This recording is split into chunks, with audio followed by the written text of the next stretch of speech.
மன்னர்களை அநாகரிகமாக இந்திய தேசத்தினுடைய நாடாளுமன்ற மாநிலங்களவையில் பேசிய மதுரை பாராளுமன்ற உறுப்பினர் சு வெங்கடேசன் அவர்களுடைய அந்த பேச்சை கண்டித்து இந்த கண்டன ஆர்ப்பாட்டத்திற்கு நடைபெற்றுக் கொண்டிருக்கக்கூடிய இந்த கண்டன ஆர்ப்பாட்டத்திற்கு தலைமையேற்று எழுச்சியுரையாற்ற நம்மிடத்தில் வருகை தந்திருக்கக்கூடிய சமநீதியார் மரியாதைக்குரிய கே செல்வகுமார் அவர்களுடைய பொற்பாதத்திற்கு வணங்கி, அதே போல இந்த கண்டன ஆர்ப்பாட்டத்திற்கு வந்திருக்கக்கூடிய தமிழ் தேசம் கட்சியினுடைய மாநில மாவட்ட ஒன்றிய நிர்வாகிகளே, வீரமுத்திரை முன்னேற்ற சங்கத்தினுடைய மாநில மாவட்ட ஒன்றிய நிர்வாகிகளே, சிறப்புரையாற்ற வருகை இருக்கக்கூடிய பாரதிய ஜனதா கட்சியினுடைய ராம சீனிவாசன் மாநில பொதுச் செயலாளர் அவர்களே, அதே போல தென்னிந்திய ஃபார்வர்ட் பிளாக் கட்சியினுடைய தலைவர் திரு திருமாரஞ்சி அவர்களே, அதே போல பாமகவின் மாநில பொருளாளர் திருமதி திலகபாம் அவர்களே,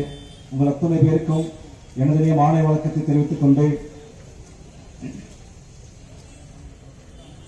மக்களவையில் பேசுகிற பொழுது தமிழ் மன்னர்கள் நூற்றுக்கணக்கான பெண்களை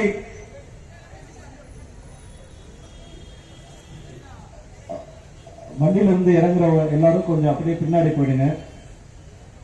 ரோட்ல போக்குவரத்துக்கு இடையூறு ஏற்படுத்த வேணாம், அப்படியே பின்னாடி போயிடுங்க.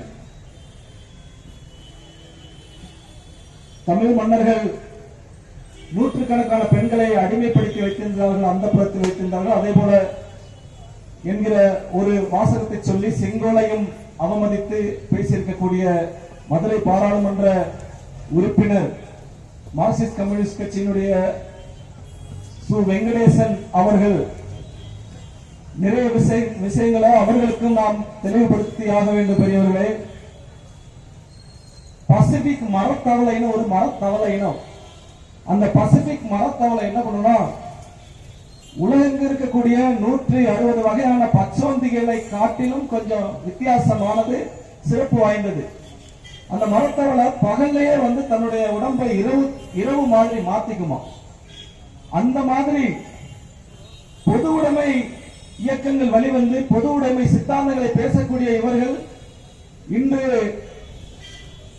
திராவிட கட்சிகளுடன் கூட்டு சேர்ந்து ஓட்டுக்கு காசு கொடுத்து ஜெயிக்க வேண்டிய நிலைமையில ஆளாயிருக்காங்க. நம்முடைய மன்னர்கள் எல்லோரும் அறம் சார்ந்த அறத்தின் அடையாளமாக இருக்கக்கூடிய அந்த செங்கோலை கையில் ஏந்தி நீதிநெறி வலுவாக ஆட்சி செய்தார்கள். அவர்கள் எல்லோரும் மன்னர்கள். அவர்கள் போரிட்டுதான் வென்றார்களே தவிர இவர்களை போல புடவை வாங்கி கொடுத்து ஜெயிக்கல எலெக்ஷன்ல. எண்ணி பாருங்க, திராவிட முன்னேற்ற கழகத்தை போல இன்று கம்யூனிஸ்ட் கட்சியை சேர்ந்தவர்களும் புடவை வாங்கி கொடுத்து ஜெயிக்க வேண்டிய நிலைமைக்கு ஆளாயிருக்காங்க. திண்டுக்கல்லையும் மதுரை பாராளுமன்றத்திலையும் திண்டுக்கல் பாராளுமன்ற தொகுதியிலையும் 2 தொகுதியில் ஜெயிச்சிருக்காங்க. இங்க எத்தனையோ பேர் இருக்கீங்க.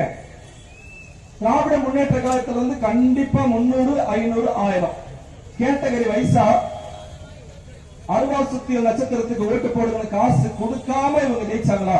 மனசாட்சி தொட்டு சொல்லுங்க. காசு கொடுத்து ஜெயிக்க வேண்டிய சூழலுக்கு இன்னைக்கு ஆளாயிருக்காங்க. பொது உடைமை சித்தாந்தத்தை பேசுகிறவர்கள், வர்க்க போராட்டத்தின் பற்றி பேசுகிறவர்கள், கடந்த 3 ஆண்டுகள் திராவிட முன்னேற்ற கழகத்தின் தலைமையிலான இந்த ஆட்சி அமைந்து இந்த 3 வருஷத்துல எத்தனை போராட்டங்களை நடத்திருக்காங்க. தடுக்கி விழுந்திருக்கலாம். நீங்க போன அதிமுக அரசு இருக்கிற போது நீங்க கம்யூனிஸ்ட் கட்சியோட கொடிகளை எந்த தடுக்கி விழுந்திருக்கலாம், ஆர்ப்பாட்டம் நடத்துறதை நீங்க பார்த்திருப்பீங்க. சின்ன சின்ன